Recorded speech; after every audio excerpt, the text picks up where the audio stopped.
to the Official Hammer Time podcast. I am your host as always. Myself is Cade. Alongside me is Jake himself. No Dylan tonight, taking the night off slacker, but we'll be back for the breakdown. Please make sure you guys are downloading and following us on our Spotify and Apple. Uploading 2 times a week, getting into the real thick of the season now. The grind. 2 times a week, giving out plays, constantly looking at lines, stuff like that. Yeah, I would not want to be doing anything else at my daily 9 to 5. Obviously. But yeah, make sure you guys are following along. And then obviously we're on YouTube, so you can give us a like, subscribe there. Make sure you like the video, commenting, anything, whatever, feedback, leaving a review, whatever you guys got to do. I don't know, whatever people do these days. And then maybe put in your easiest no sweat week 2 bet or your favorite week 3 bet, whatever you guys want, something like that. I don't know. I'd like to hear from you guys. It's pretty quiet in the comment sections these days. But always make sure you guys are also a part of the Club Hammer Discord. It is completely free. We talk about a majority of our plays in there. You get all the events posted in there whenever we go live. Quite literally anything that you can think of that dudes talk about, and from ages like 21 to like 50, probably in there. Probably talk about food. Probably talk about sports. I don't know. Maybe women. I don't know. You have to find out. We'll keep the women talk to a minimum. Preferably. Preferably. But yeah, links are in our bio. Social on Twitter, Linktree, Instagram as well. So you can always message us privately for those links as well. This week 2 was something. Like I kind of said in the breakdown, it wasn't necessarily the most like star-studded slate in the world. It was kind of your non-conference, really low-tier team versus very, very good team. There's a lot of 40-3, 50-3, 60-3, 70-3 this week. But there's a lot of teams that probably should have won 40-3 or 50-3, 60-3, and they maybe did not. So we're going to pretty much recap and react to a multitude of games and kind of just go down the line. We don't really have a schedule. It's more just going to be like a yap session about who we hated and who we liked, and then kind of go from there. Let's do it. I don't know where we want to start because it was kind of I don't know. We could start at our games or our bets, I guess, on how we did. Oh yeah, I guess we could do that. Might as well do that. Why, like, kind of like the main point of why people watch this show in a way. Nah. No way. No way. Yeah, sure. So last week went 18-9, 67% win rate, up 3.71 units. So we had a really good week 2. That is now 2 straight weeks of positivity.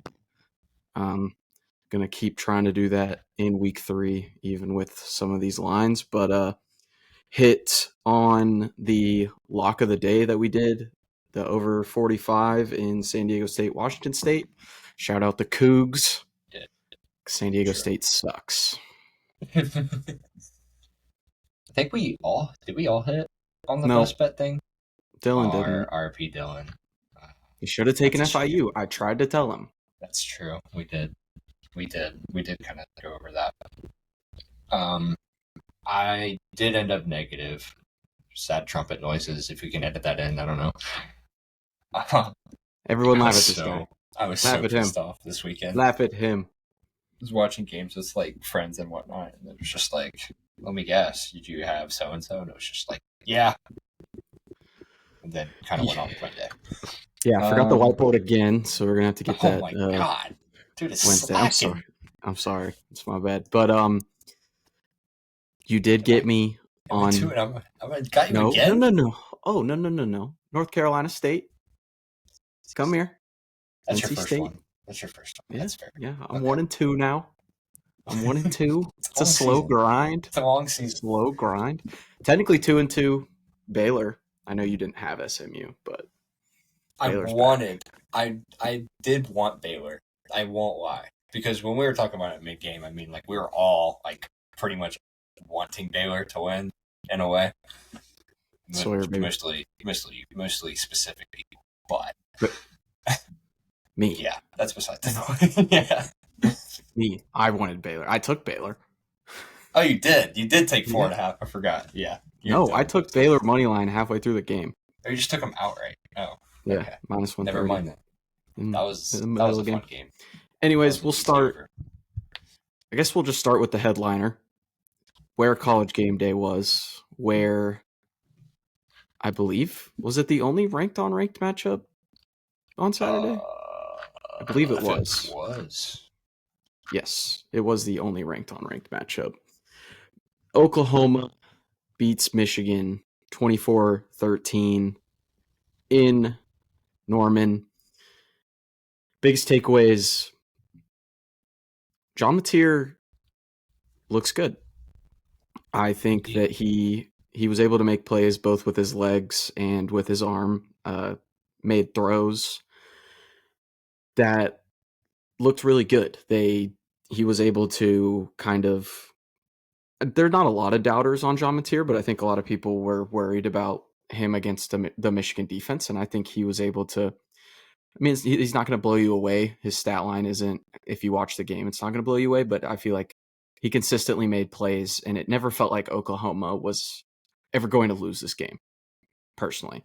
Even when Michigan came out and got that long touchdown from Justice Haynes on the first play, I still was never, watching the game, was never worried that Oklahoma was going to give it up, which you couldn't say about them last year, probably. So I think it was a step in the right direction for Venables for this season. For them, I think they still need to work on the running game.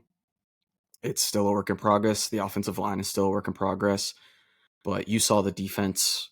The defense is legit. Michigan's offense isn't good, and Bryce Underwood looks like a guy. Like, he's going to be really, really good. I think my two biggest takeaways were these two quarterbacks were really fun to watch, even in a defensive battle, because Underwood made plays. Underwood was working under duress, and he played like a freshman in his first road start, but I thought he showed a lot of improvement throughout the game, and I think Michigan has their guy. They've just got to get guys around him, because there's not a receiver on this roster that should be playing for Michigan, probably, if they want to win a national championship or a Big Ten championship. Like, they've got to get portal guys. They've got to get recruits. They need to be able to sell Bryce Underwood. But I think it's a good step in the right direction for Oklahoma. I think with Michigan, the biggest question I have is Sharon Moore the guy? Because I think Michigan should have hung in this game more, and they didn't. It really felt like Oklahoma one way for 95% of this game. Fortunately, I wanted it to be a really competitive game, and for a little bit, I mean, it kind of looked like they had life, but like 5 minutes. Yeah, like, it's just, I don't know. I got to tip my cap to the offensive staff as a whole with Ben Arbuckle, and then the defensive unit as a whole, because what they did to this Michigan offense, and like we said, Michigan offense, it's not something to like foam out the mouth over, or oohs and ahs. It's nothing crazy, but Underwood's talented guy. Michigan's known for having a great offensive line. They have a star transfer at running back, and they like pretty much shut him down despite his one breakout run that he had. Mateer, perfect, not necessarily, but effective, 1,000%. And like, it's exactly what they needed him to do. He did his job. But the approach was amazing. I mean, with the new offensive line, maybe Jaden Ott might be able to settle in a little bit more, but that's obviously going to go with him being healthier, I should say. Deion Brooks looks nuts. Javonte Barnes was on the offensive line, had a great game. I know he had like 2 or 3 pancakes, I think is what I looked at. It's like the most. And I forget what it was. It was something on Twitter. It's like some crazy offensive line stat. It's an appreciation for the big men there. For Michigan, I would be worried about your coaching staff as a whole, because they need, number one, they need to make Underwood's life easier, not harder. Like, So difficult. It just looks so painful. they put him in such a terrible position, and like they tried to get the ball out like to the perimeter for these screens to loosen things up, but like the problem with that is that like the receivers, they're god awful. It's like the worst unit on the team. It's like, and it's very clear. Oh, absolutely. Like they're getting blown up because they're missing a blocking assignment, or I mean, it's just something as simple as that, really. But and I get it. I mean, the same, literally the same thing happened with like Ohio State in Week 1 against Texas. Same one against DJ Carr against Miami. I mean, when you have a young quarterback, you're going to settle in. You're going to make him comfortable first, but don't do it all game. It's easy to figure out, but obviously it's a recipe for disaster. We knew that, and then they continued to have no answers for their pressure because they brought it ever since they pretty much figured out their game plan. In my opinion, I think they could have spread things out a little bit. Maybe put some players in motion to read the defense, because they were. Venables even said this. Like the pre-snap is going to be how they get Underwood confused, because freshman quarterback road test, well, whatever. We know that. But if you get in his head, you're pretty much winning the drive. You know what I mean?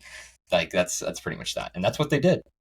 Yeah. And yeah, they pretty much dominated that game start to finish, and I was impressed with how they played. So interesting to see how Oklahoma plays out the rest of the season. Big game in a couple weeks, also at home with Auburn coming up. So 2 weeks. Yep. looking forward. Yes. Agreed. I think a year away from Michigan, more than likely. But step in the right direction for Bryce. Just getting that for Yeah, I himself. think we said at the beginning, I think we're probably a year early. Like, he's a talented guy, but I mean, if he just gets his offense around him that he needs, I think he's going to be Heisman caliber. Like, yeah, I think so. top Yes. 20, top 15, top 10 offense, maybe. All right. It's time to have a hard conversation now. The University of South Florida Bulls, 18. The Florida Gators, 16. Alex Golish, tip of the hat. What a game plan. Had Florida in a blender offensively the entire game. Him and who's his defensive coordinator now? Todd Orlando. They came up with the best game plan they could have come up with. I think they did an absolutely amazing job. They were able to get the crowd out of it. This is the exact kind of game you want to play in Gainesville. You want to play low scoring. You want it to be close the entire game. You need them to be nervous. They did exactly that. I think Byron Brown played well enough to make plays on the ground. They made enough plays on the perimeter. I'm thinking back to that screen pass in the fourth quarter, driving down the field, making those two jukes to get down and get another 20 yards. They made enough plays. Defensively, lights out.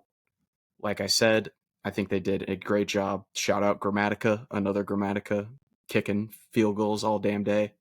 That was great. And then to go to the other side of this really quick, you can't lose this game. With the expectations that you had going into this season, with how you finished last year, beating LSU, beating Ole Miss, winning your bowl game, playing tough with Georgia and Tennessee, you can't lose this game. You cannot score 16 points at home in your second game of the year. Can't do it. I don't know what Billy is doing offensively. That was probably the worst play calling I've ever seen.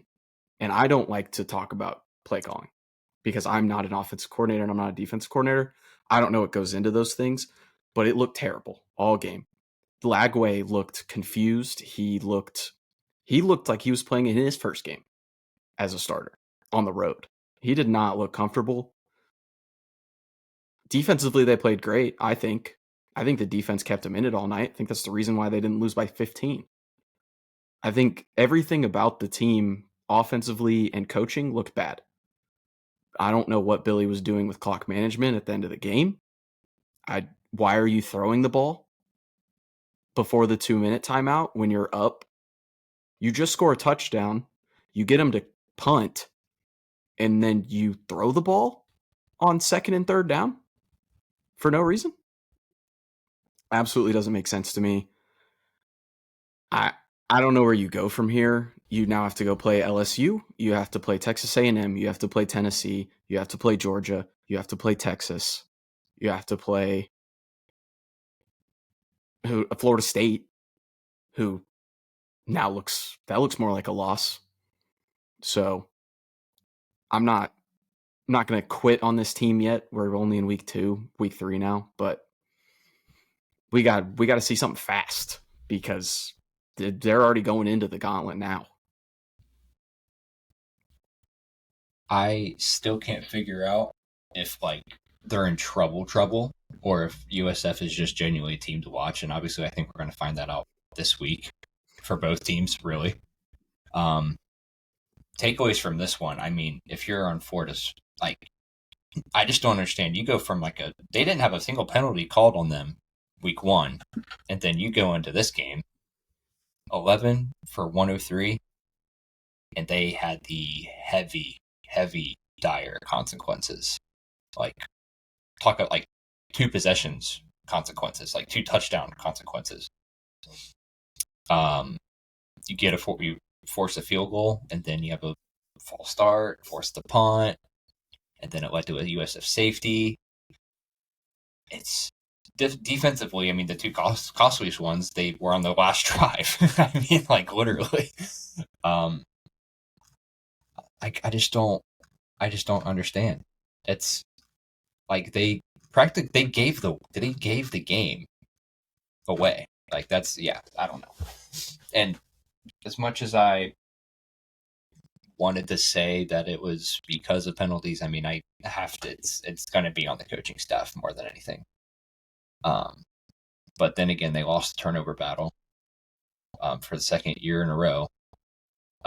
Their long snapper has costed them points with bad special team snaps. That was the safety, I'm pretty sure, if I'm not mistaken. Mm-hmm. Yeah. So I audibly said, "Oh no, what are you doing?" I'm pretty sure that doesn't even count as a turnover, which is the funny part. Technically, no. The only turnover they had was the pick for Ledwith. Yeah. I just don't understand it. Yeah, my biggest thing with it, not to cut you off, but no, you're fine. Yeah, they had 11 penalties for 103 yards. USF had 9 for 75. That too. It's not like Florida shot themselves in the foot over and over again and weren't aided right back. Like, I mean, I know you can't just box score watch, but they got outgained. They had more penalty yards. They got outrushed. Nope, just kidding. They had 5 more rushing yards. They did not get outrushed. Whoa. But yeah, they got outgained. They were 4 of 12 on third down. They had 34 minutes of possession and scored 16 points with 1 turnover. I don't know. I really don't. It goes both ways. Like, if you're a Florida fan, talking like going from staff to blame it on the players. I mean, I think it's a staff. There was no quit with the players. I don't think so either. It's just hard to wrap my mind around. Because you have Napier's piss poor clock management at the end of the game, obviously. When everybody in their Twitter world, they started running the clock by like literally just going halfback dive, A gap the entire time with like a minute left. They had 2 timeouts to use, and instead of using any, Billy goes nah, and then next thing you know, they have the ball at the 20, like inside the red zone, and then weirdly, oddly enough, that's when you want to call your timeouts. It's like at that point, obviously, there's going to be a field goal kick. That's like what they're going for. But it's just I don't understand like his mindset going into that like final drive once they crossed midfield. It was just bad, and I kind I of didn't tend towards the defense. Sorry, you can go ahead. I'll go I didn't different. understand the last 5 minutes. Like, yeah, you talking about when Florida was on defense. When Florida was on offense, what the hell were they doing? Yeah, Like, throwing the ball twice and giving it back to them when you literally could have just iced the game, or at least taken their timeouts away, or taken the 2-minute warning out of play. He's so bad from a clock management standpoint. So bad. I mean, this isn't the first time. He's done this all the entire time he's been there. he's his whole career. I don't. I I mean, I'll go to the defense for a little bit. The last 2 seasons, this team, unit overall, they've been dreadful against these explosive plays. Like talking about like outside of top 100 type ranking stuff, like it's pretty bad. And obviously, they had that like 60-yard touchdown. I think third quarter, fourth quarter, maybe. I think Third. I don't. Yeah. And then they had the 30-yard screen pass that obviously got them into territory in the beginning, and then they missed tackles from that point. Yeah, that was the third quarter. I'm very hesitant, and I really want to like preface before I say this. We love Lagway. We've talked nothing but good about how excited we are for this team and how like much noise that they could make if they are given the chance to. But for the second week in a row, DJ's like kind of struggled, I think, in a way to consistently push the ball downfield.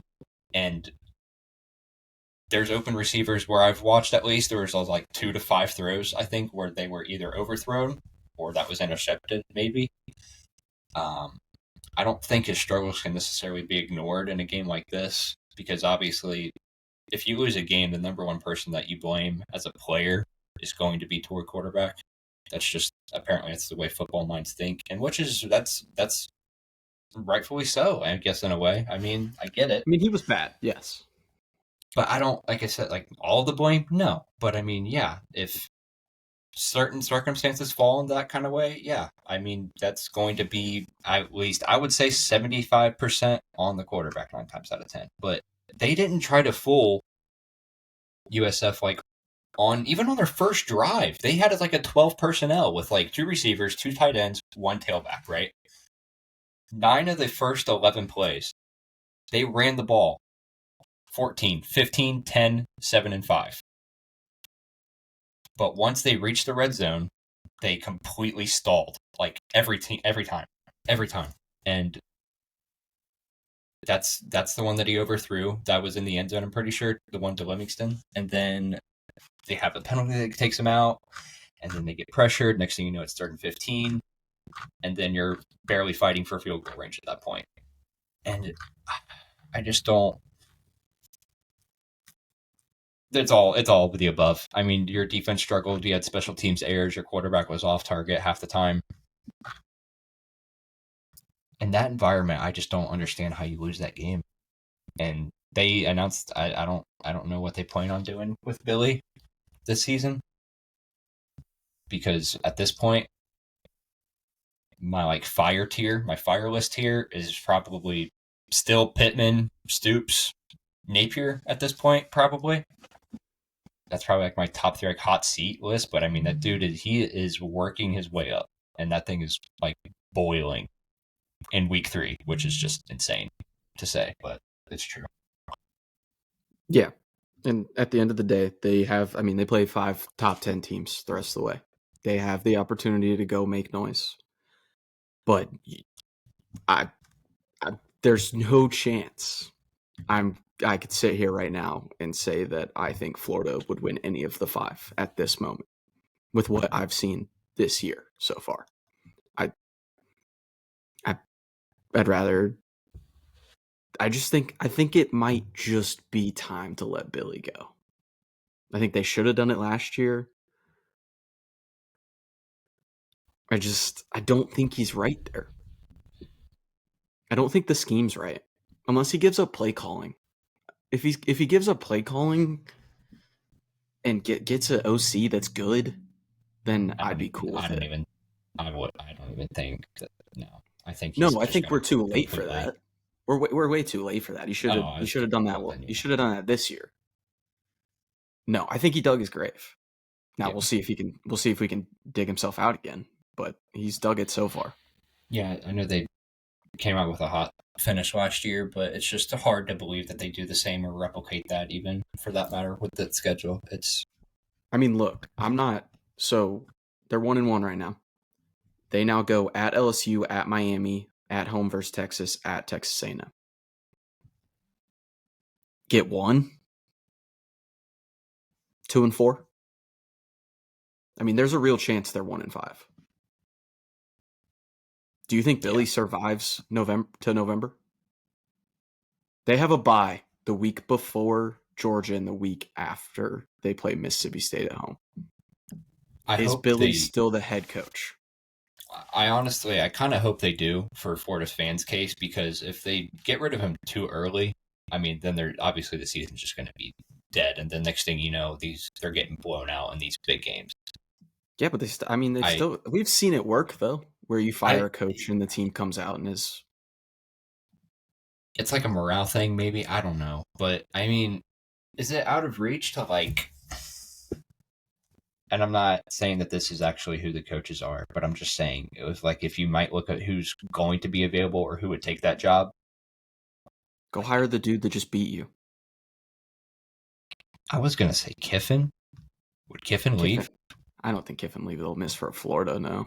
I don't. I know they've been talking about it, and I Would know you they rather want have? him, but that's just from a Florida fan standpoint. I mean, that's who they want. Like that is literally. Sure. And it's funny because I've seen like Marcus Freeman in these talks, and it's just like you're not. Nobody in the world is getting Freeman either. But then again, I mean, it's like you can make all these coaching candidate lists all you want, and then next thing you know, it's I don't know. Well, It's a truly a big question mark. yeah. Well, we'll go to the most exciting game of the day That's on fun. Saturday, which the double overtime classic in the Big 12. SMU loses to Baylor 48-45 in a back and forth. Actually, I shouldn't even say back and forth. It was really just a back and then a forth. Baylor trailed 4 different times by more than 10 points. They believe they outscored SMU by 21. Is that correct? Am I doing my math correctly? No. In the They quarter? outscored them. They outscored them by 14, I think, in the second half to tie it and then win. Baylor wins it on a last second field goal.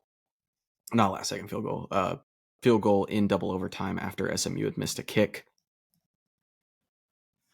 Biggest takeaways. Sawyer Robertson is really good. Like, very good. Top 5 level quarterback in the country good. Kevin Jennings is top 5 level quarterback in the country good. If both of these dudes had defenses, holy crap. How fun these teams would be against high caliber opponents. I don't know. I think both offenses are good enough where they're going to make noise in their conferences, especially looking at how Clemson's looked and, how Kansas State's looked and, all those teams. So I think both these teams have a lot left to play for. I don't think this loss does anything to SMU. I think it was a great game. I think this is one of the best teams they have on their schedule. Baylor has to figure out their secondary and honestly, Baylor just has to figure out everything defensively. I don't know what Dave Aranda is doing weekly, but something has to happen over there on that side of the ball. And then SMU got to stop shooting yourself in the foot. I mean, the Kevin Jennings turnovers, the questionable calls from Rhett Lashley at the end of the game, just it was a really weird end of the game for SMU. I was not a big fan of it. Like I said, I think there's a lot to take from this game for them. I think they could still go compete for the ACC championship. Uh, they've got TCU in 2 weeks. So that'll be a fun one. And then you don't play another big time game until you go travel to Clemson in mid-October. So a lot to work on for them and a lot of time to do it. Yeah. I don't even. Yeah, I'm kind of sad that our best game of the day was so early, and we had to just kind of mud through all the rest of it. No, I'm just kidding. I mean, like I said in the start of this breakdown, when we had the over hint to hint, that was the easiest bet of all time. By the way, that was like Bang. over 20 something. Yeah, I said these two offenses are probably like my two most favorite ones like in the country, and they proved that on Absolutely the biggest stage on CW Network. elite. But if I'm Baylor, I got to be happy with multitude of the guys on offense, highlighted by Josh Cameron. Dude had a game. If they are humming as much as they are now, especially at the end of the year last year that they had, you got to be really happy because obviously the Baylor or Auburn game didn't turn out how you wanted it to. But you play this game, and upcoming wise, who do they have? I don't even. They've got Arizona State in 2 weeks. Is that home? Yes. Yeah. Mm-hmm. Who also just came off a really tough loss as well. Yep. We'll get to them later. I'd be feeling pretty good, honestly. I feel pretty good. You look at that, then you got at Oklahoma State, then you got Kansas State. Which is bad. TCU is going to be a good one. Then it's that TCU, and then Cincy, UCF. Then you roll into Utah. Sawyer might throw for 600 yards at Cincinnati.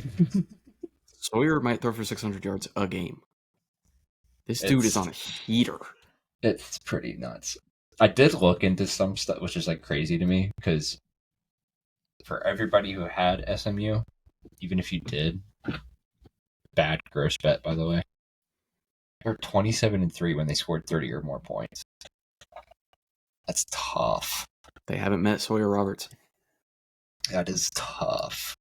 I know they said something like SMU's like won like 15 straight now. You mean against Baylor's won 15 straight over SMU now. Yeah. Sawyer Robertson right now is 159 QB rating. Yeesh. 7-0 touchdown to interception ratio. He's thrown the ball 98 times so far, 0 picks. I got to be happy about that. Granted, Auburn's secondary clears SMU's, but either way, for a quarterback, it's still hard. That's pretty hard to do. So, next, or nope, you still going? Okay. No, I don't really have anything to add. I don't want to say I'm shocked because we pretty much expected points. We got points. We know the offensive what they can do. As I said, I'm not really worried about either team. So no. Well, we're gonna go from the most exciting to the least exciting. Yay! Cyhawk battle. Oh God. Yeah. Iowa State 16, Iowa 13. I really hope none of you guys tailed me on the over bet. Terrible punts. Bet. Terrible bet. Yeah, over punts is what I should have taken. Iowa State, that's it's Iowa State. That's what they do. This is the exact game they play. This is what they do. They kind of just mess around all game, and then when it gets to the fourth quarter, Rocco Beck's like, okay, I'll go win the game now, and they'll go get a field goal or go get a touchdown, and that's what he does. There's nothing in this game that makes me super excited. Good win for Iowa State. They finally won at home. I think this was the first time in 6 to 8 years that they've won at home. 2011, I think is what it was. Oh, they said 2011. Sorry, 14 years. My bad. Wait, hold on. I'm gonna fact check myself. It was 20 something though. I thought it was 2015, 2017. Could be wrong. I know it had been a while. Well, okay. This just says the home team has not won since 2018. And then since 2010, that's what I saw. Since 2010, the home team has only won 4 times. So that's what I saw.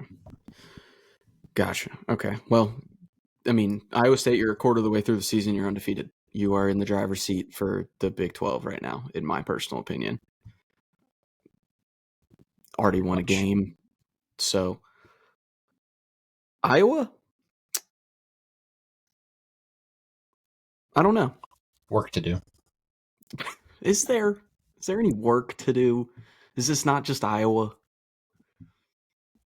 I saw a quote, and it was like, Mark Gronowski was supposed to do this to Iowa, but Iowa just did it to Mark Gronowski. Mark Gronowski cannot complete a forward pass more than maybe 6 yards. He's inaccurate. He's not on time. The offensive line is shaky.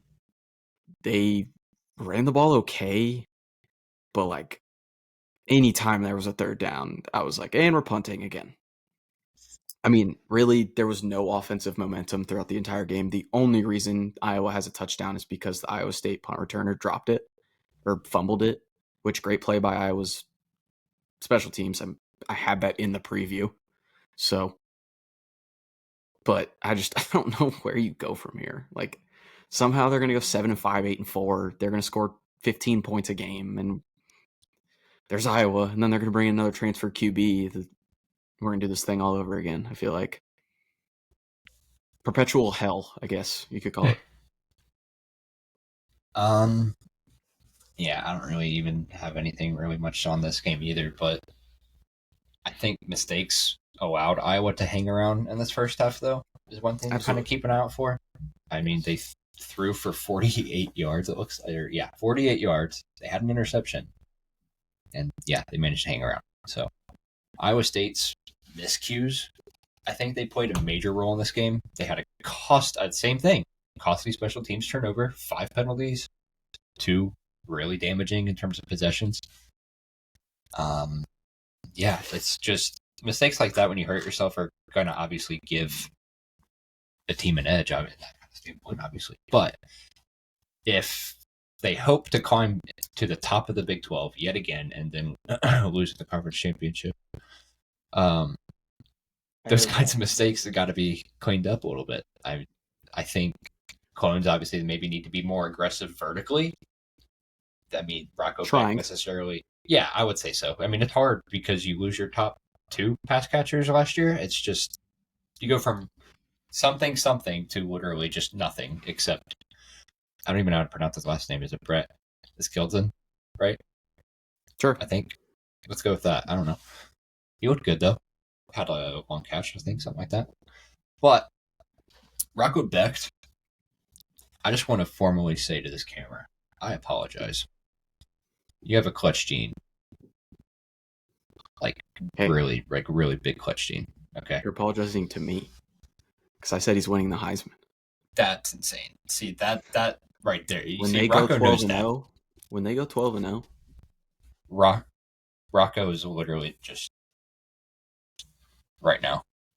Yeah. No, he knows. He knows. Okay. No, he knows. Okay. We talked. We talked about it. Okay. Never mind. I'll stop that. My fault. I think he did struggle to find a rhythm majority of the game, but when it came down to when they actually needed him to go and pull through, he did it, and he's proved he's more than capable of closing out these tight games under pressure, stuff like that. But I think it could be the difference whenever it's getting this team as a whole over the top and over that hump. And if it's not Rocco Becht, it's going to be their pass rush because I underestimated this defense. I've underestimated them since week 0 whenever they played Kansas State. I did not think they're going to be this good. I did not think they were going to continue to be this good. They didn't really get a ton of pressure early, but then again, not the last drive, but the second to last drive, they had back-to-back sacks on the very final drive. I did know that, but then again, I mean, last 2 drives they were constantly putting pressure on Gronowski, and Gronowski clearly is not that great under pressure. But their skills of winning these ugly games, it just shows its legitimacy, honestly. And even when their things are not clicking, they find a way. They're gritty. They're scrappy. They can beat you in more ways than one. But Gronowski, I think he did look better. He just needs to improve. I guess he looked a little bit comfortable in some kind of ways, but his ability to extend plays kind of impressed me in a way. It's just a matter of it's better. It's better than what they've had. I'll just give him that. I'll give them that benefit of the doubt. Sure. It's just they start out so dead. The run game isn't that strong, and the passing game needs work, obviously. And then every Iowa game, you could say this: the defense does its job. It's just I don't know. I don't know. All right, let's go to your worst beat. Which one? Ole Miss. I had like 3 30. this weekend. I would have Kentucky, legit had like 3 this 23. weekend. Well, I mean, I know you're upset about this one. I don't want to talk about this one. We already know what happened in this one. Kentucky Ole Miss wins by 7. dominated. Ole Miss wins by 7. Ole Miss wins by 14. Ole Miss 30, Kentucky 23. One of Cade's worst beats of the weekend. One of, because there's many. Okay. Because he went negative. Okay. In case you didn't know. Anyways, Ole Miss leave a lot to be desired, personally. I don't know what it is about Kentucky and why they struggle with them all the time. Austin Simmons, very inconsistent. I love that they ran the ball over and over again. Kawan Lacey, dude's pretty good. 28 carries, 138 yards and a touchdown.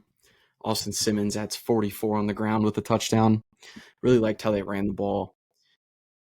Need to clean up over the middle stuff with Austin Simmons. I think he's not seeing middle of the field safeties right now.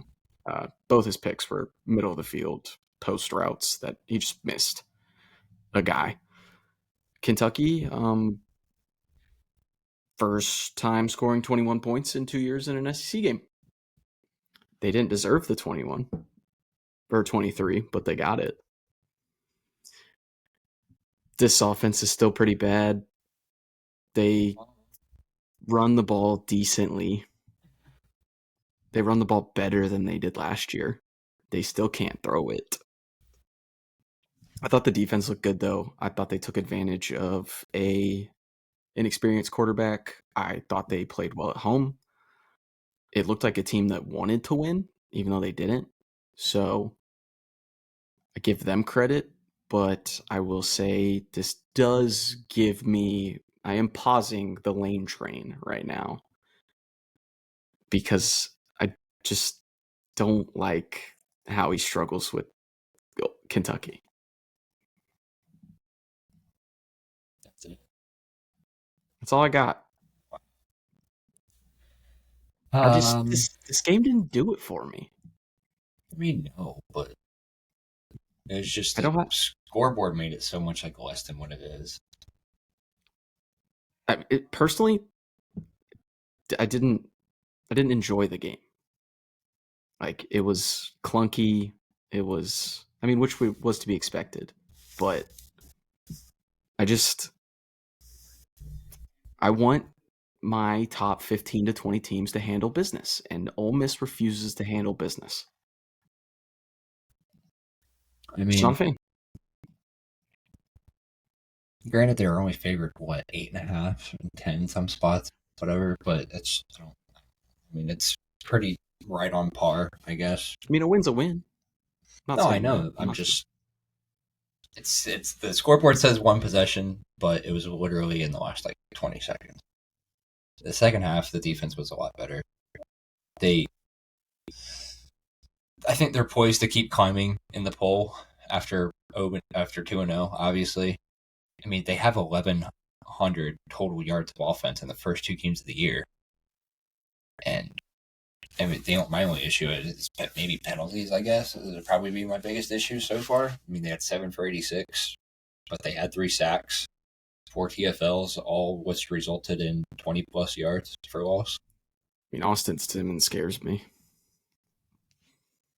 Injury. I'm not locking him in just yet. I'm going to give it a little bit. The injury. Yeah, I know, that's what I mean. That's why I Okay. said I'm not gonna like lock him in and say like, yeah, let's keep this guy. I don't know.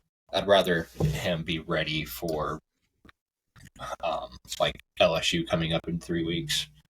Personally, um, even I mean, never mind. Yeah, LSU in 3 weeks. I think Georgia 2 weeks after that, but they have time to heal him up. I mean, they play like Arkansas. They play Tulane after that, so it's whatever.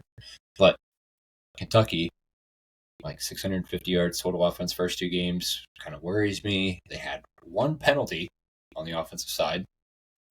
Keyword there is offensive side. Today, or Saturday, sorry. 6 times 50 yards.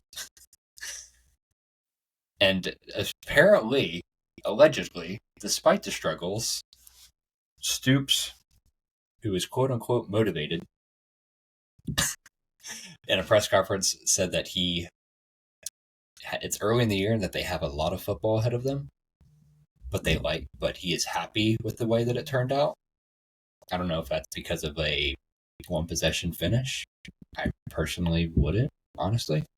It's motivated to get his buyout. I mean, I would more so be happy to see Cutter Bully taking snaps at this point, just to see what he can do. I thought Zach Calzada was the guy.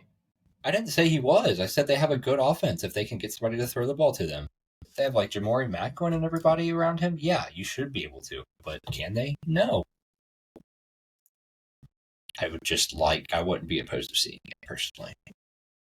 We'll have to go back to the preview. Their defense is improving. I am higher in their offense, and I will continue to do so. Didn't you say Zach Calzada was better than Diego? Or am I tripping? I might be tripping. I don't know. I probably did. I don't really. I don't.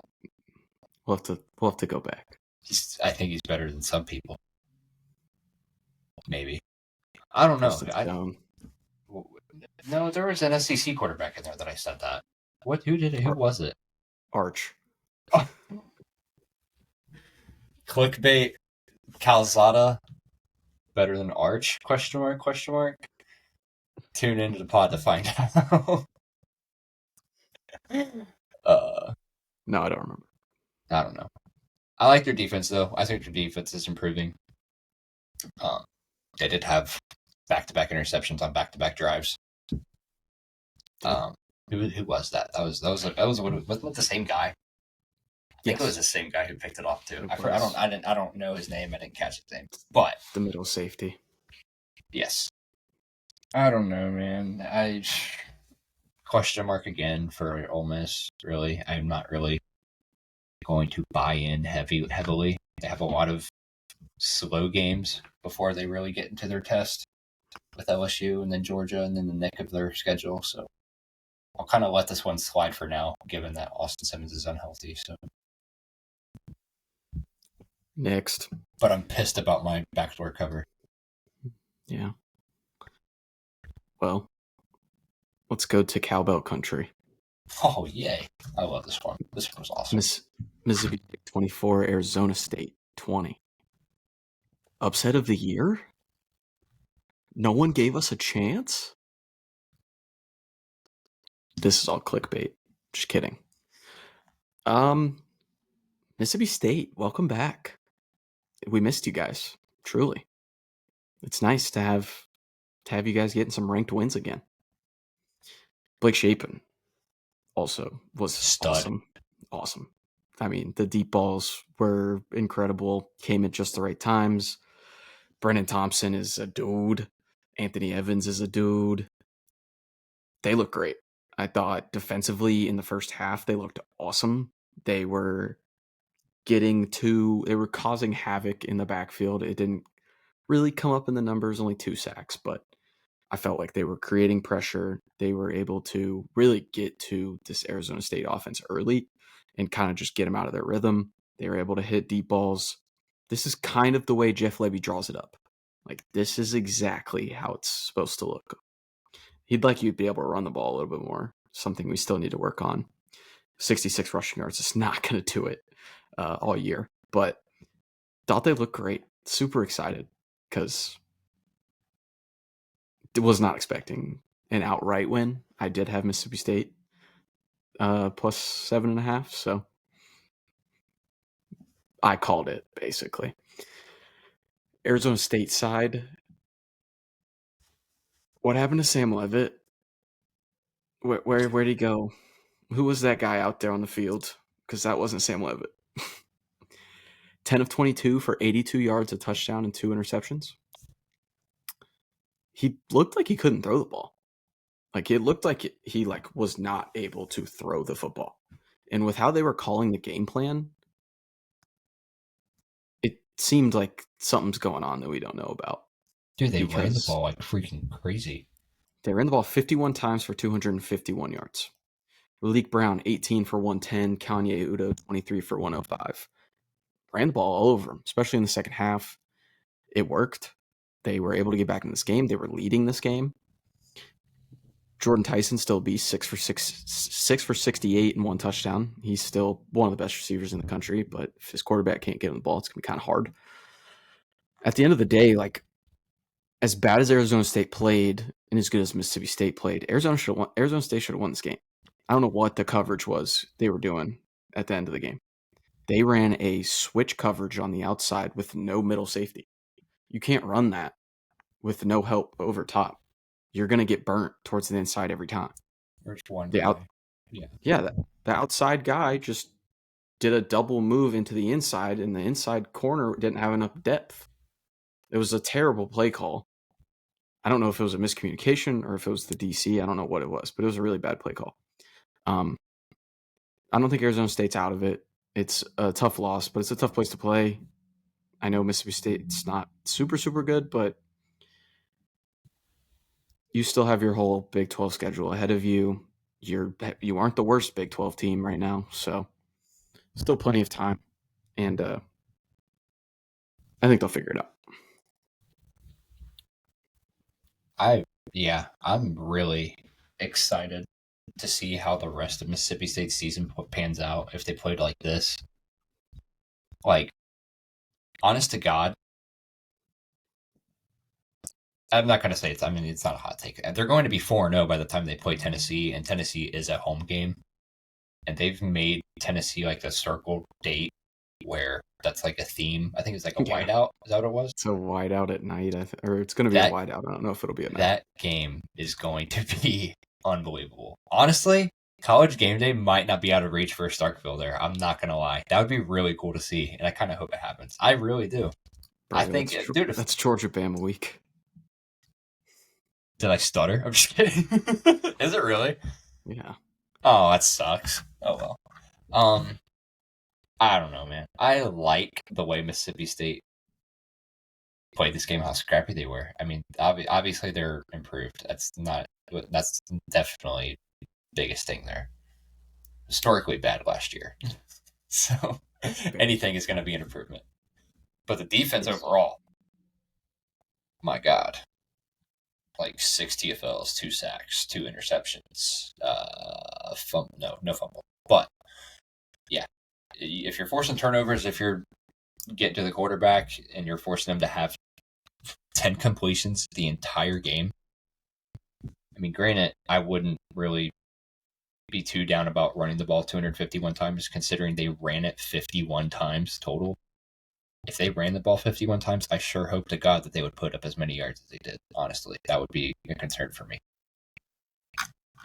And not even the fact that they did it at like 4.5 yards per carry, which isn't even anything alarming. So wouldn't even really freak out about it, honestly. But yeah, Shapen, stud. Yeah, it's. I don't want to repeat everything that you said, but I mean, it was just a fun game. Yep. Kansas, Missouri do these kind of quick just because they not the super marquee games, but Missouri looked good. I think Kansas looked good. I think Kansas has to figure out how to be able to run the ball. If they can't, Jalen Daniels is going to get hurt, and this whole season's going to go to crap. So they need to figure out a running game and figure out some playmakers on the outside. Missouri looked good. Looked way better than I thought they would. I think Missouri is a real player in the SEC this year. I don't think it's out of the question. I was really impressed with the way that their offense handled or played. Granted, Kansas's defense isn't necessarily the greatest, but I mean, yeah, Kansas has plenty of opportunities, even after a disastrous second quarter, obviously. But they couldn't stop drives. I mean, Missouri they converted on fourth down often, I should say. I don't know how many. I don't have the box score in front of my face. I don't know how many times it was exactly, but obviously that opened the door for Rabula. But they could have rattled. They could have been rattled after 20. What is it? 21-6. Yeah, 21-6. Instead they pretty much rallied on. That first quarter, I thought they were cooked, dude. I'm not so. Yeah, good job to stay poised, especially on your home field against the rival. That's huge. Agreed. Pour one out for the troops. Getting a dub this weekend. Army beats Kansas State 24-21. What is happening? How do you... So, okay, you lose to Iowa State. Makes sense. Good Big 12 team. You lose to them a lot. I get it. You struggle with South Dakota. Little scary. Then you play Army, who just lost to an FCS team. And you do what you just did. Avery Johnson's not a good college quarterback. I think we can finally say it. I think we might have been thinking it. He's not good. They need to figure something else out because he can't win them games.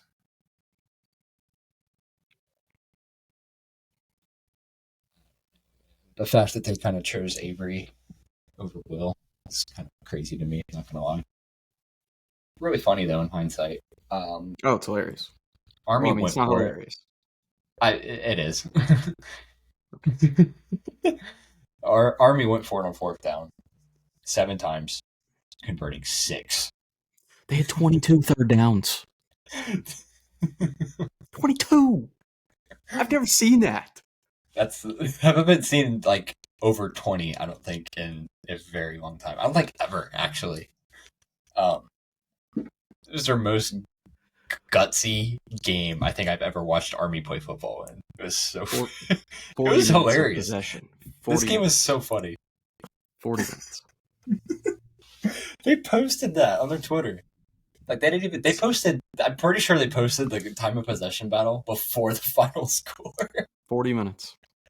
That's how you lose to Service Academy. Let them have the ball for 40 minutes. This just sucks for Kansas State because, as we've literally said it in the Big 12 preview, the favorite of this stupid conference never, ever, ever turned out to be. Don't you dare call it stupid. Good. I mean, you're right. The week 0, blasphemy, you get upset. Week 2, and then this, it's just. I don't understand it. And then Dylan Edwards comes out on Instagram saying that apparently he's sitting out for the rest of the year. It's going well over there. God knows what the heck happened in Manhattan. But by God, I am worried. Yeah. Because now you play Arizona on a Friday night. It was looking extremely hot right now on the offensive side. Arizona might win this by double digits. And it's them, honestly. I mean, I have Arizona exclusive play there, but yeah, it's it's not looking good. It's laughable, honestly. It really is because we literally said it at the beginning. So, if you took that Big 12 championship bet, that's definitely on you. No, I have it. Yeah, no, it's tough. Illinois destroys Duke on the road. Have it? Wait. I do have a Kansas State ticket. Yeah, I do. Hey, we're not over yet, okay? We're 0-1 in conference. We're going to turn it around. Tough. So, Illinois 45, Duke 19. Illinois looked really good. You're proving me wrong because I took Duke. And I also didn't think Illinois was that good. Luke Altmaier, what a game. My guy. That was impressive. Made all the right throws. Was really good in the pocket. took them a second, took the offensive line a second, but they were able to run the ball in the second half. Forced Duke to have 5 turnovers. You can't do that and try and win a football game. So I think Duke has to clean up the turnovers, obviously, the penalties. I think they're a good team. Both these teams are good. I think if you played it again, it'd be a lot closer. And I think we saw that in the first half. So hoping Duke can clean it up because Darian Mensah is really fun. And they just need to find weapons around him. Yeah, it is sad that their turnovers obviously murdered them out of this game, but it's a quality win, and it's going to boost their poll standing without a doubt. I'm pretty sure it already did. What are they 10 now? Pretty sure they might be 10. Yeah, I believe so. I mean, they were a 9-win team last year. Duke was. I mean, they were outgained at halftime, 240 to 132, and they allowed 4 sacks. They ended up going 287. And then they allowed no sacks after halftime. So I don't know what kind of Bielema speech went on in that locker room at the half there, but that was impressive by that guy. But I'd like to make a note that Duke officially does have a turnover problem with the ball. Yes. Yes. Through 2 games, a -6 turnover margin with no takeaways. Yep. Rough. Absolutely rough. Defense looked terrible in the second half. And I mean, like, this was so funny because I don't know how true this is. I looked it up on Twitter, though, and it was like a clip of Bielema, and he showed his players, like a clip of like 7 plays from last year of Duke players having the ball punched out for fumbles. I believe it. And like they targeted that like all game, and it was just so funny because like after that clip, it translated into like every fumble that they had in the game. But yeah, it was pretty funny. I am impressed though with Mensah. I will say this return game to Tulane this weekend is going to be massive. I'm very excited to watch this game. It's one of the most underrated games on the slate, and I'm really happy it's the one that closes the weekend out. Honestly, I don't know. I said I don't want to quit on Duke. It's like I said, I expected them to lose, but they have a more favorable schedule-ish. Tulane's obviously not going to be an easy game. I know that line's pretty short. They should win NC. Yeah, they should win NC State. They should maybe win Syracuse. Cal's going to be hard just because it's on the road and they look decent, really. It's hard to see how they pan out for the rest of the year, but overall, I mean, they're definitely going to be bowl eligible. If they can just kind of like sneak a fun game, like, I don't know, maybe get Clemson a fight in their home field, I wouldn't be surprised there. So, lots to look forward to. It just wouldn't be too down on it. Yeah.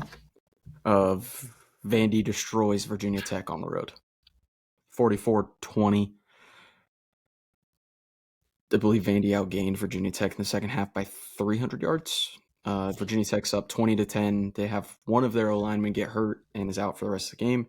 And Vanderbilt decides they're going to murder you the rest of the game. I think this is the end of the Brent Pry era in Blacksburg, unfortunately. But I guess fortunately. I think it's over. This is 3 years in a row they've started out so slow and lost multiple games before they've gotten to conference play. They're just not a good football team. They're bad. They don't do offensively. They're bad. I think defensively they're like a good defensively football team, but you can't allow 300 yards and a half, and you can't have 3 yards and a half or whatever it was. Like, just bad football. And props to Vandy. Good job, Clark Lee. I think Vandy's gonna be fun. They were scoreless in the second half, if I remember correctly, as well. They were. Correct. Yeah. It's 21-point fourth quarter. It's just bad. The thing is that, like, Vandy was so sloppy. Mm-hmm. It's like they had 11 penalties. They turned the ball over twice. Both led to touchdowns. But it's the matter. Virginia Tech's up 10. Yeah. It's like it looked like they had it in control, especially with that home atmosphere, I should say. But the thing that impressed me the most, I mean, they overcome their mistakes and like dominating run game in a defense that pretty much just played the lights out in the second half. Obviously, Yep. VT fell asleep. That's basically the moral of the story here. But they've also now have lost 15 consecutive non-conference games against Power 4 opponents. Nice. That's dating back over 7 years now, by the way. So, Great. probably 16 and 23, 4 seasons with the Hokies. Grumblings, I should say, are starting. So, Bye-bye. The thing is, like, Lane was sold out, but it was just, yeah, it was just a bad. Whenever you get, like, shut out 34-0 and a half, I mean, that's going to make that stadium quiet real quick. But yep. That's hard. That's a tough place to play. And, yeah, props to them for really doing what they did. Your best bet of the day, Oregon 69, Oklahoma State 3. I'll let you take this one. What was that line, by the way? Remind me one more time. 27 and a half. Guys. Yeah, there you go. There you go. You want to talk about me being negative one more time? I give you absolute lock. And what do? You spit in my face. Hey, I took it. I know you. I'm talking about I'm talking about everybody else.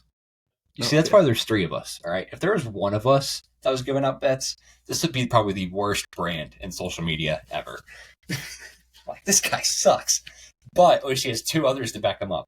I might want to mind you guys that I literally lost $5 this weekend. That's how negative it was. a Snickers bar. Or a trip to the gas station, if you will. You lost all right? one Red Bull. Mind you. I went 11 and 10. I just lost on some juice. That's okay. Yeah. Oregon good. Oklahoma State very, very, very, very, very bad. Good analysis. All right, let's move on. Yeah. Last game. My hate watch of the week. Oh, no. UNLV 30, UCLA 23. Nico still sucks. 29 for 41, 255, a touchdown, and loses the game, throwing a pick to a linebacker he never saw. It actually got tipped, but he sucks. I'm sorry. 11 for 59, he's your leading rusher. Yeah, they're not a good football team. They don't do anything well. They don't run the ball well. They don't throw the ball well. They don't play defense well. UNLV could be the front runner in the Mountain West now.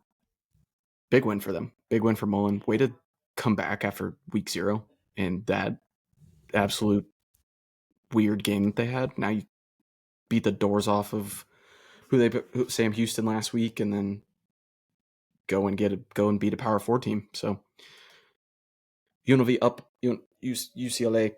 Bye. Yeah. First 6 quarters could not have gone worse for UCLA. Outscored 66-13 by Utah and UNLV combined. Yeah, that's a bad start there. I will look into these first half trend plays against UCLA in the coming weeks, but maybe their second half momentum carries over into the winnable games that they have, like New Mexico, Northwestern. I honestly would not be shocked. They may win this weekend. I honestly would not be surprised if they drop against Northwestern. I'm not going to lie. Defense might get to Nico a little bit too much there. But yeah, that'd be pretty bad. That'd be hilarious. You know my blood oath. I'm betting against him every game. I want to be proud of my future that I gave out with UNLV being that final playoff spot, and it's looking really good early on. I know it's early, and again, I know. But I mean, if Duke beats Tulane this weekend, I mean that's they're in the front driver's seat. Toledo's got a loss now. Tulane will have a loss, maybe. I mean, it's not out of the reach, I don't think. And yeah, they're making an early case. So it took them to losing the Mountain West Championship game to literally miss out on it last year. I think it was a great bet, but I digress. I think they're a good team, and it's going to help them even more now that Alex Orji is out for the year. So with Collinger being your guy, that sounds so bad, but it's so true, honestly. No, you're right. But no, Collinger had a game. I'm hyped to see the offense too. All right. You got anything? I don't think so. I'm good. That's all the fun games. Fun games. We'll give a quick shout out to Boston College, Michigan State. That game was awesome, but I didn't watch it until the fourth quarter. No real takeaways from it, but great game. I've always liked Aiden Childs though. Is good. I will say that. I've always liked him. I will Dylan Lonergan. quiet. very good. I don't think Both they're the going to be. QBs. Both QBs. I mean, very obviously, I don't think they're going to be good, like Michigan State as a whole. No, but it's yeah. If Aiden Shout stays out. or if Aiden like develops, maybe he might be pretty solid guy. I'm not gonna lie, Yeah. he does look good. Great week 2 Um, nightcap. So yeah, a really good game. I don't have anything else though. I think we're good, right? Muy bueno. Sick. Yeah. Week 2 recap reaction for you. Nothing too crazy.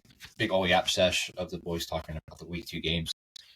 Next week's recap and reaction is going to be very fun and action packed because of the amount of games that we have to go over next week. It's a ton. Speaking of which, week 3, our episode for the preview for that will be maybe tomorrow, maybe Thursday, or recording maybe tomorrow and then release maybe Thursday. I know we have a Thursday game and a Friday game. I don't really think we're going to have a play for you in that one, honestly. But that's why you should join the Discord. Yeah, other than that, there's not really much else to go over there. Make sure you guys are in the Discord because there are other sports going on right now. More football, NFL, join that. And which we did crush week 1 there. But I digress. That is week 2 for you. We will see you guys for week 3. Appreciate you guys for sticking around, listen to the boys yap a little bit, and we will see you in about a week for the best recap and reaction next week, probably. Peace.